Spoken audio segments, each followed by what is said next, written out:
The next protocol we're going to look at is actually a couple of protocols. We're going to talk about Windows file sharing because it's one of the most common packet captures you'll see on a local network, a local Windows network in particular that has Windows clients. And this might be Windows clients ranging all the way from Windows 95 all the way to Windows XP, Windows Server 2003, and even Vista. And the protocols that Windows file sharing normally uses is a combination of SMB, which is server message block, and NetBIOS. Now NetBIOS, as you know, is an older protocol that Microsoft has used since the beginning of time.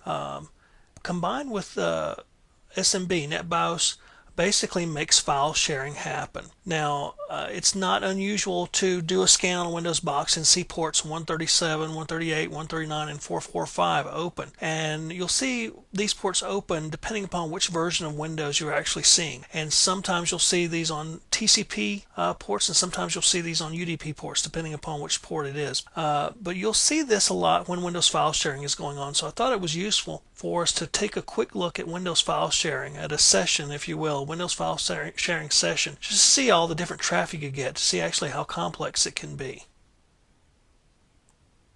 Okay, we're going to start our Wireshark capture, of course, on the 30.10 interface, and then we're going to just open up a simple file sharing session.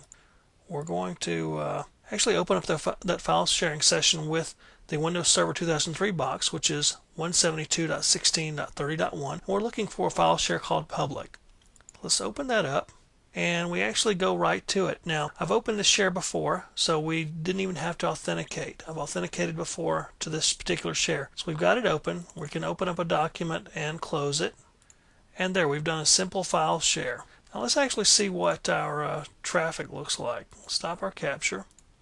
And what we're going to see is actually quite a bit of traffic for just that simple session there, simply opening up a file share. We've got a lot of SMB traffic, as you can see. And if you look down here in the middle frame, you've got your protocol stack. You've got your frame, your layer 2 and layer 1 information.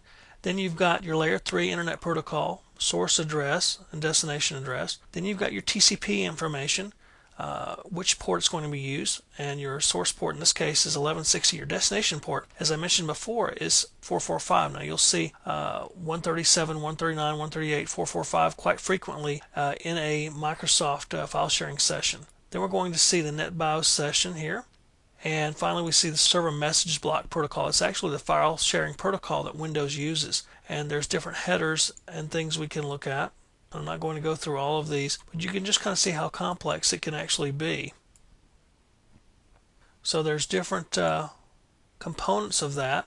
And if we arrow down through our packet capture, there's a lot of SMB traffic going on. Opening the path, opening the file share, getting the request and response in, authenticating even. And authentication is actually going on there, but the authentication information was cached when I opened it this time. Then we've got closed responses and requests. And again, you see the NetBIOS session and the SMB traffic going on here. A lot of SMB stuff. Occasionally a TCP packet gets its way through there. And finally, we disconnect. We see some other things going on. The server service, which has to be running on the server, by the way. So some interesting things going on there. We've got our NetBIOS session service going on, our SMB, and we've got the SMB pipes, the named pipes going on, which is connecting to the server service. A DCE RPC request, and as you may know, RPC is a protocol that allows Windows boxes to talk to each other on a control basis. Server services opening up here, so we've got all the way actually up to the application layer displayed here. It's actually a pretty neat little packet capture in that we basically have gone through all 7 layers of the TCP/IP, or rather the OSI model here, just in this one particular packet. So we've got more SMB stuff going on. And there's not too much. I mean, even though there's a lot going on, there's not a lot to an SMB file sharing session. If you ever have the occasion to really analyze some SMB traffic, just to kind of troubleshoot to see what's going on during a traffic session, it can actually get kind of complicated, kind of complex. So you have to be able to weed out what you're looking for in particular. So that's just a quick glance at SMB and NetBIOS traffic, basically Windows file sharing.